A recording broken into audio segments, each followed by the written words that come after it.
Bien, bonjour à tous, samedi 23 juin, c'est la dernière émission de la saison Samedi Pourpre. Et la thématique de cette émission cet après-midi, c'est l'éducation, éducation sociale aussi, et politique. Éducation avec tout d'abord des représentants de la classe relais, Catherine Boursier qui est à ma gauche et la jeune Alexandra. Je crois que la classe relais a remporté un prix, on en parlera tout à l'heure. Ça nous permettra d'évoquer d'abord les objectifs de cette classe qui existe depuis 2003, qui je crois va être rattaché à Henri IV à la rentrée prochaine, on en parlera. Et puis en deuxième partie de plateau, on recevra Daniel Garrigue et des représentants du collectif citoyen. Donc on évoquera la vie ou le monde politique dans le Bergeracois ou ailleurs. Voilà, donc l'émission est partie, premier plateau, on va faire un petit générique de transition et je vais laisser la parole à Jean-Luc Bossavi qui attend, qui piaffe d'impatience au fond du studio.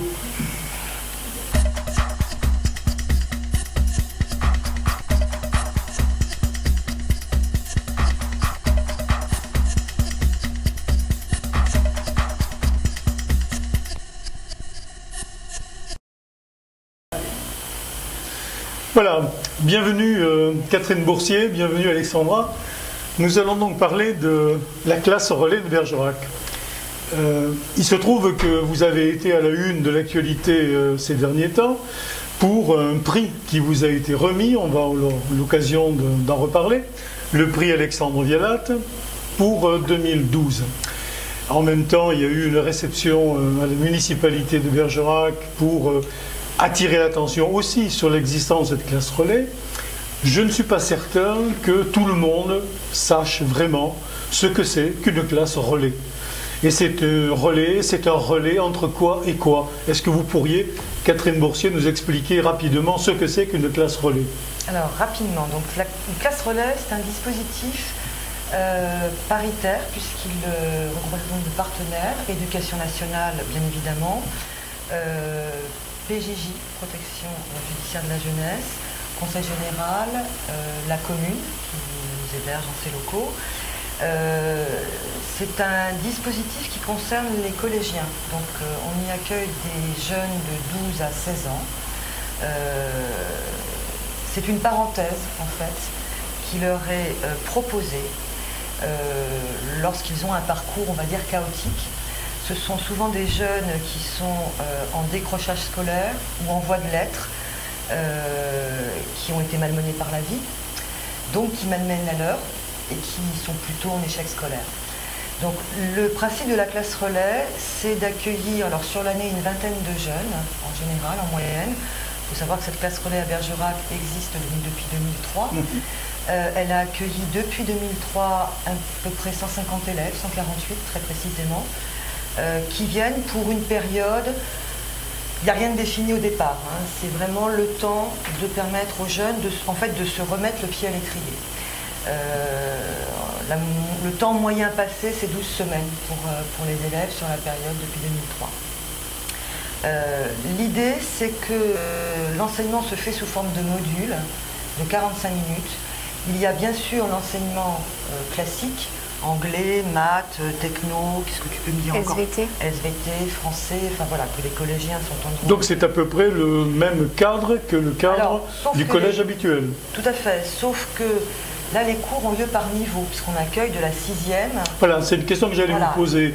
Les élèves qui viennent rejoindre la classe relais sont du niveau de 5e ou 4e ou 3e Voilà, voire première année de CAP lorsqu'ils ont moins de 16 ans. Donc en fait, les cours sont dispensés par des enseignants qui viennent spécifiquement à la classe relais et un élève peut se retrouver seul avec un enseignement, à 2, voire 3, mais je crois que 3 c'est le grand maximum. Donc en fait, les 45 minutes de cours, quand on est 2 avec un prof, ça vaut très très largement les 2 heures de cours qu'on peut avoir par ailleurs. À côté de cet enseignement traditionnel, il y a un certain nombre de modules qui permettent à ce jeune de se réconcilier avec le système éducatif. Et éventuellement d'envisager l'avenir, un avenir professionnel par exemple. Alors de quelle manière on se réconcilie? Alors on se réconcilie avec un journal par exemple. Le journal de la classe relais, lui, existe depuis 2005. Le principe est que les élèves, les jeunes ont toute liberté sur le choix des sujets. dans le cadre d'un rubriquage que l'on a fait ensemble avec les élèves. Oui, on abordera la question du journal tout à l'heure, mais est-ce que cette structure de la classe en tant que telle est une structure qui est comme ça satellisée, ou est-ce qu'elle relève d'un établissement scolaire en particulier? Rattachée à un collège, jusqu'à présent c'était le collège Jacques Prévert, oui. Et à la rentrée ce sera le collège Henri IV. D'accord. Mais nous ne sommes pas hébergés au sein du collège, ça a son importance. Nous sommes avenue Beau-Soleil, près de la Croix-Rouge, et ça permet vraiment un fonctionnement spécifique. Par exemple, tous les matins, la classe démarre par un petit déjeuner, qui est un moment d'échange adulte-jeune. On fait le point sur la veille, enfin des choses comme ça. Et puis la journée s'écoule, les jeunes vont, lorsqu'ils sont demi-pensionnaires par exemple, vont au collège pour se restaurer, puis ils reviennent à la classe relais. Ils peuvent avoir du sport aussi.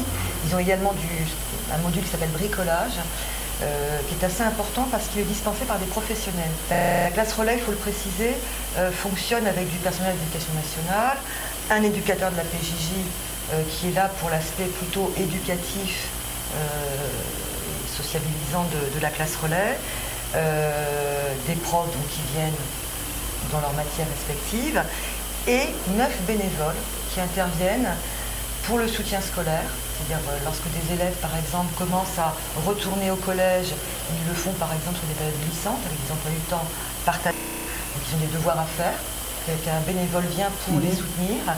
Il y a le bricolage qui est dispensé par exemple par des anciens du BTP, carreleurs, maçons, qui viennent avec leur expérience, leurs compétences, et qui par la même occasion, peuvent jouer aussi le rôle de tuteur professionnel lorsqu'on a un jeune qui souhaite s'orienter vers une formation professionnelle. Donc, alors un jeune, par exemple, qui se trouvait en 5e ou en 4e et qui arrive dans cette classe relais, va passer combien de temps dans cette classe relais? En moyenne 12 semaines. Oui. Ça peut être plus long, c'est rarement plus court. Donc en moyenne 12 semaines. Voilà. Et ensuite, est-ce qu'il a la possibilité? Il peut revenir au collège, oui. Si les choses sont rentrées dans l'ordre. Ça peut être aussi un tremplin vers une formation professionnelle, auquel cas la classe relais va lui permettre de faire extrêmement régulièrement des stages en entreprise. Et là, il y a une personne qui s'appelle Grégoire, donc, qui les aide dans leur démarche de recherche de stage et qui les suit sur le lieu de stage. Et c'est ce qu'on appelle la découverte professionnelle. Donc on a ce système-là dans les collèges aussi. Hein. Alors Alexandra, qui est avec nous ici, disait tout à l'heure qu'elle devait présenter le brevet, si j'ai bien compris. Oui. C'est cela, donc la semaine prochaine. Voilà. Bien. Combien de temps à l'intérieur de la classe relais vous avez passé cette année? Cette année, moi, je suis l'une des plus anciennes. Ça fait 5 mois que j'y suis. 5 mois. Bon, et quel est le bilan de ces 5 mois? Avec sur le plan du travail, sur le plan des relations Avec 5 mois, on se remet le pied à l'étrier. Là, justement, depuis 1 mois ou 2, je suis en emploi du temps partagé avec un collège et la classe relais, oui. Pour repartir peu à peu vers un système scolaire normal, on peut dire ça comme ça. Et donc, oui, en 5 mois, j'ai vraiment fait des progrès, que ce soit scolaire ou autre chose, j'ai vraiment fait des progrès. Et quand on a 5 mois à l'intérieur d'une classe relais, est-ce qu'on a un petit peu un rôle de quelqu'un qui est là, dans la place, qui personnellement, est un peu un leader du groupe? Un petit peu quand même. Non, personnellement, je vois pas trop de rôle qu'on peut m'attribuer. Mais est-ce que ça donne plus de sûreté de soi? Ah oui, oui. Oui. On prend vraiment confiance en soi. On est très suivi. Donc ça, c'est un point très positif, c'est ça? Oui, très positif. Alors, de manière tout à fait pratique, en dehors des programmes scolaires, puisque bon, on voit que c'est à peu près le même type de structure, mais de manière beaucoup plus diversifiée, beaucoup plus adaptée à des enfants qui, d'une certaine manière, des élèves qui peuvent présenter un certain nombre de difficultés. Vous avez donc mis en place une revue. Cette revue, pourquoi cette revue? Comment elle fonctionne? On a un exemplaire ici, je ne sais pas si la caméra peut voir la revue en question. Cette revue qui s'appelle Paroles. On va parler tout à l'heure de ces paroles de la classe relais. est-ce que vous pouvez nous expliquer quel est en quelque sorte le rôle et l'utilité de cette revue? Alors, l'idée de départ était, sous un aspect plus ludique pour les jeunes, de leur faire travailler dans la transversalité le français, la recherche documentaire,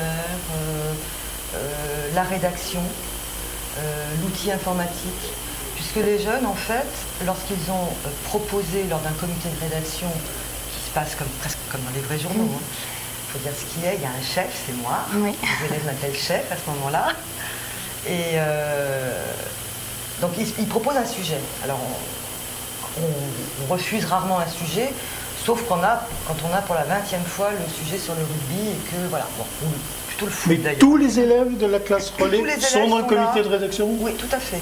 Tout le monde participe, adultes et jeunes.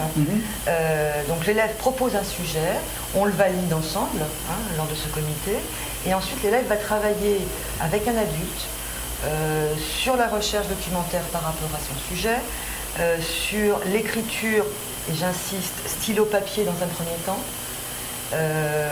Ensuite, passage sur l'ordinateur pour saisir le texte dans un cadre précis en respectant une charte graphique qu'on a mis au point et qui a bien évidemment évolué au fil des années. Et seulement à ce moment-là, on fait la correction orthographique, grammaticale. Enfin, on leur laisse une très grande liberté et d'expression et d'écriture. C'est-à-dire que on n'attend pas d'eux qu'ils nous fassent à chaque fois une rédaction type français comme on peut leur demander à l'école. Ce qui nous importe, c'est qu'ils se laissent aller dans leurs émotions, dans leurs sentiments, qu'ils nous fassent partager leur vie. D'ailleurs, il y a une rubrique qui s'appelle The John's Culture, le principe étant que les jeunes nous expliquent un petit peu comment ils fonctionnent. On a eu des articles, par exemple, sur le langage SMS, sur les jeunes garçons qui ont des jeux parfois complètement idiots, il faut le dire, Alexandra, par rapport aux filles. Enfin, voilà, on essaie de leur permettre de s'exprimer, ce qui n'est pas forcément évident dans le cadre d'un collège, lorsque les classes sont 30, un élève qui a des difficultés ne peut pas toujours s'exprimer comme il le souhaite. On ne pratique que très peu de censure, on les prévient au départ, on leur dit qu'on est malgré tout dans un établissement scolaire et qu'on respecte la loi. Donc pas de politique, pas d'insultes, pas d'incitation. Alors justement, à propos de la censure ou de ce qui pourrait tourner autour de la censure, il y a dans cette revue quelque chose, moi, qui me paraît intéressant et qui est le roman photo. Ah, ça, c'est très important. Alors, le roman photo, pourquoi est-il important? Et je me souviens d'un numéro de Paroles de la classe relais où il y avait un roman photo qui tournait autour des questions de la drogue. Tout à fait. Bien. Et qui avait matière à, disons, à discussion. Est-ce que vous pouvez expliquer comment les choses se présentent lorsque l'on touche un sujet aussi délicat? Alors, l'histoire du roman photo est venue... Alors déjà, il faut dire qu'il y a 2 ans, nous avons gagné le concours Alexandre Varenne. C'était la première fois que nous y participions. Et nous avons été premiers au niveau Aquitaine, au niveau académique, et premiers au niveau national. Dans le cadre de ce concours, qui est géré par des professionnels des médias, on nous fait, outre les cadeaux quand on est gagnant... C'est un concours donc qui récompense les meilleurs journaux scolaires qui est du pays. Important, parce que bien sûr. Je ne sais plus combien de journaux qui participent, mais il y en a pas mal. Il y en a un peu plus de 700 sur le plan national.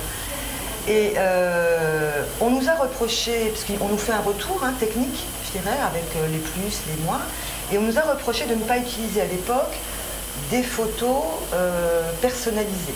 On piquait sur le net, en toute légalité, bien sûr. Oui, bien sûr.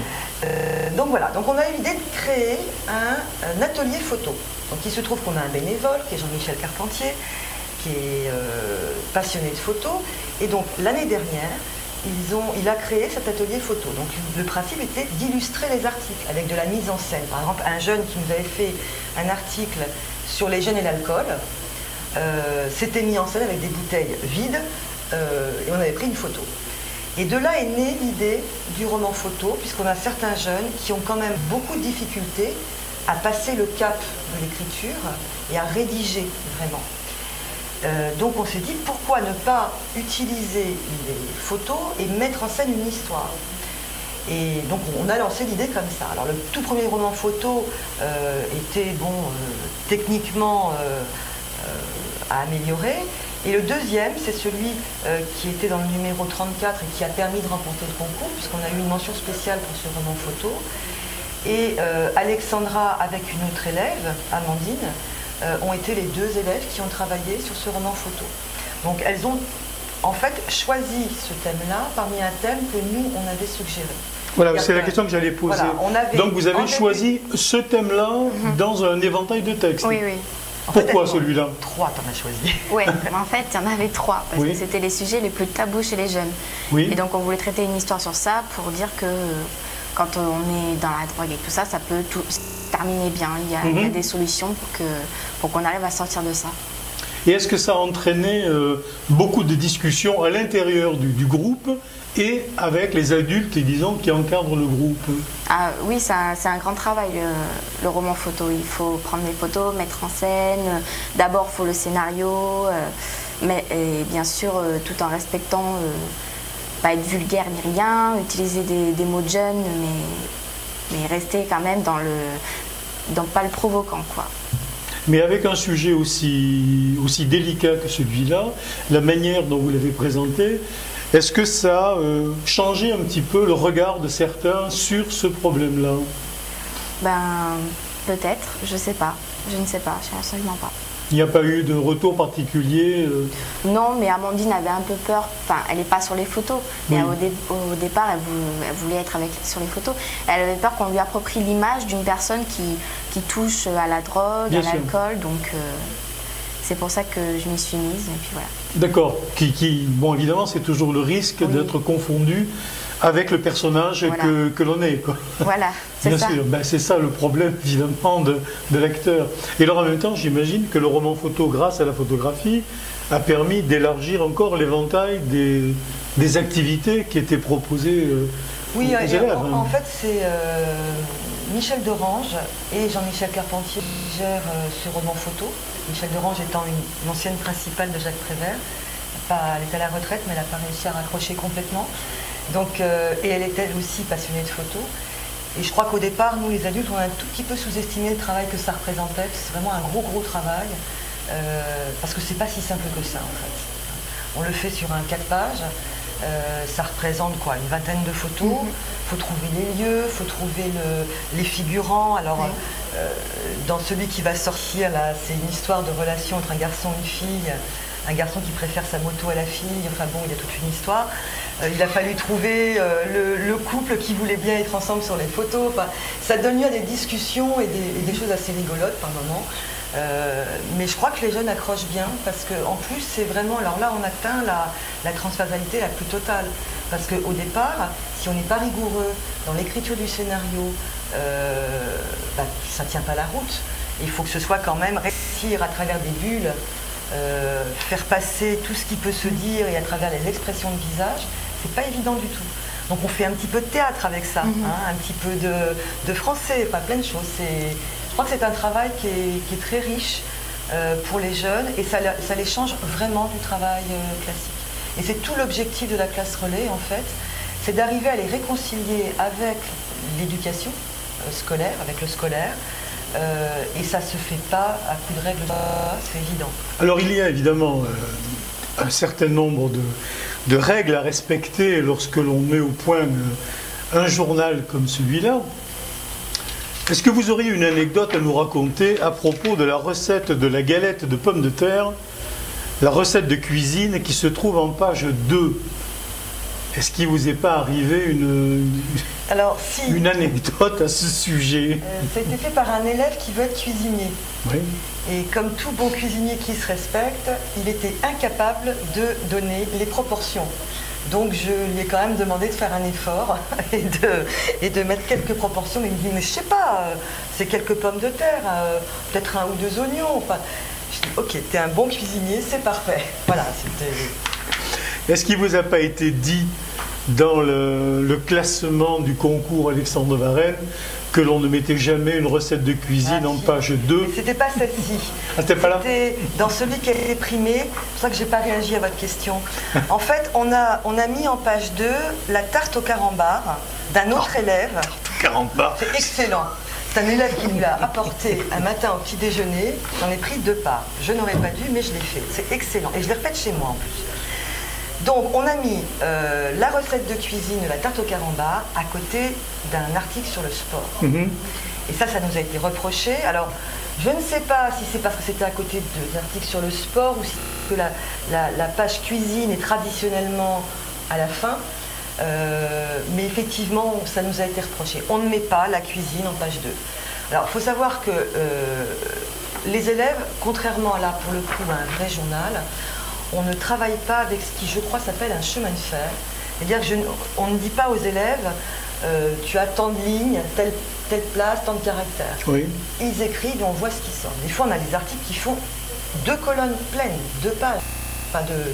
Ah bon, donc lorsque les articles sont saisis, vous n'êtes pas sur un logiciel qui vous indique les emplacements et les longueurs des différents articles. On travaille avec Publisher, qui est un logiciel de PAO mais assez léger. Et on ne leur donne aucune barrière. Donc après la mise en page, elle est plus compliquée du coup. Donc il faut faire rentrer les articles. Donc c'est vrai, on ne s'attache pas, alors pas de trop en tout cas, à la place des articles. Il n'y a pas à nos yeux d'importance. Ce jeune qui a fait un article sur la tarte au carambar, il veut être cuisinier. Pour lui, la tarte au carambar, c'est important. Voilà. Oui, ça j'imagine, absolument. Et elle est très bonne en plus, sa tarte. Voilà. Pourquoi pas? Non mais c'est vrai, absolument. Quand on lui a demandé sur quoi il voulait écrire, il nous a dit, moi je vais écrire des recettes de cuisine que je fais chez moi. Donc on va pas le brimer ce gamin. Surtout que comme on l'a obligé à nous faire avant de la diffuser dans le journal, c'était pas... Bon, pas si on en vient à ce fameux prix qui vous a valu une récompense et à nouveau une autre récompense avec le second prix cette année fois-ci, on a eu le second prix. 2012. Ce prix vous a permis donc d'aller à Paris. Oui. Est-ce que on pourrait savoir comment s'est passé ce voyage à Paris, cette visite à Paris? Qu'est-ce que vous avez fait? Qu'est-ce que vous avez vu? Quand on est arrivé à Paris, déjà, tout le monde avait les yeux rivés sur la vitre à regarder la tour Eiffel qui commençait à apparaître. Oui. Donc c'est là qu'on s'est tous mis un peu à faire les fous, à dire on est à Paris. La plupart n'étaient jamais allés à Paris ou... Non, il y en a... Oui, Amandine et Théo sont... Pour la plupart, c'était une découverte. Oui, pour la plupart, enfin, on était 4. D'accord. C'est une délégation qui est partie. Oui, bien sûr. Tout le monde. Voilà, donc moi par exemple et Thomas, notre élève de la classe relais, n'avons jamais vu Paris, donc on était vraiment très heureux, très contents d'y être, quoi. Et ensuite, qu'est-ce qui s'est passé? Visite de Paris donc? Non, pas visite de Paris, mais donc on a assisté à la cérémonie. Donc au début c'était les écoles maternelles et après on est allé manger. Donc, la remise du prix a eu lieu à quel endroit? Au musée du Quai Branly. D'accord. Donc après on est allé manger. Donc au musée des Arts Premiers. Vous en avez profité pour visiter aussi? Oui, vraiment une visite express, mais on a visité parce que le temps nous était compté quand même. Oui. Donc voilà, après on a reçu notre prix. J'ai dû faire mon mini sketch avant de recevoir le prix et puis après on est monté sur scène, on a reçu notre prix et puis voilà. Après on est reparti pour... Est-ce que vous en avez profité pour faire aussi, prendre un certain nombre d'images et préparer un éventuel reportage pour un éventuel numéro de Parole de la classe relais? Ben oui, on a fait un article sur Paris. Et donc oui, avec les photos qu'on a prises à Paris, on met en scène et ça va. Je pense que c'est dans le premier numéro, dans le dernier de l'année. Oui, dans le dernier de l'année. Il y aura 2 pages spéciales sur. Voilà, sur le voyage à Paris. Sur le concours Alexandre Varel. Bien, Catherine Boursier, on arrive vers la fin de ce petit entretien. Donc la classe relais, cette classe relais va avoir 10 ans. D'ici l'année prochaine, quoi, donc c'est du peu. Est-ce qu'on peut déjà faire un petit peu le bilan, je dirais, de réinsertion ou d'insertion de ces élèves qui sont passés par le biais de la classe relais? Est-ce qu'on peut avoir une idée de la façon, disons, dont la plupart ont passé ce cap? Est-ce qu'elle leur a été véritablement utile? Est-ce que le relais a joué son rôle? Alors, Moi, je n'y suis que bénévole, hein, donc depuis le début. Marie-Pascale Dupont-Raza en est la coordinatrice. C'est une enseignante. Et comme je m'attendais à cette question-là, je lui ai donc posé la question pour avoir quelques chiffres assez précis. Et effectivement, si on prend par exemple l'année 2010-2011, à la sortie de la classe relais, 90% des élèves qui étaient passés par la classe relais dans l'année sont retournés au collège ou sont entrés en formation professionnelle. Si on prend l'année d'encore avant, on va 2 ans après la sortie de la classe relais, ça tombe un petit peu, il y a forcément des gens qui arrêtent, et on est quand même encore à 80% de jeunes qui restent, je dirais, dans un circuit professionnalisant ou purement scolaire. Donc moi, je considère que sur la vingtaine d'élèves qui passent, ça c'est mon point de vue de bénévole, en toute liberté par rapport à l'éducation nationale, hein, je considère que s'il y avait ne serait-ce que 2 ou 3 élèves par an qui étaient vraiment réinsérés, ça justifierait très largement l'intérêt de cette classe. Et il se trouve que c'est bien plus. Donc, je pense qu'on peut considérer... ça paraît considérable quand même. Alors, par contre, je n'ai pas de chiffres sur, par exemple, si on prend les élèves de la toute première année. Malheureusement, on ne sait pas ce qu'ils sont devenus. Il y en a quand même 150, donc c'est en termes de suivi. Puis certains ont déménagé, certains ont comment. Si, alors certains reviennent. Il y en a un, par exemple, qui n'était pas de la toute première promotion, mais pas très loin derrière, qui était un élève qui était en total décrochage scolaire. Ça veut dire qu'il n'allait plus au collège. Et avec la classe relais, il a vraiment réintégré le circuit. Il voulait être carreleur. Donc il a eu son CAP. Il a pu s'acheter son scooter. Et il a fait sa vie. Et aujourd'hui, il est papa. Peut-être un petit peu jeune, mais peu importe. Il fait sa vie et bien. C'est-à-dire qu'il a un métier, il a trouvé un travail. Et je pense que ce jeune-là, en l'occurrence, d'ailleurs il le dit lui-même, sans la classe relais, il n'y serait pas arrivé. Ça lui a permis de se poser à un moment donné, de mettre de problèmes et de vraiment, je parle de réconciliation parce que c'est vraiment ça le terme.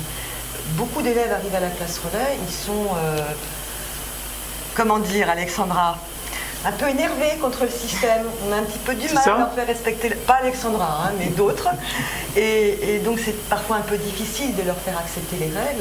Et petit à petit, au fur et à mesure, à force de leur faire faire toutes ces activités, ça peut venir. Parfois ça ne vient pas, il faut être clair.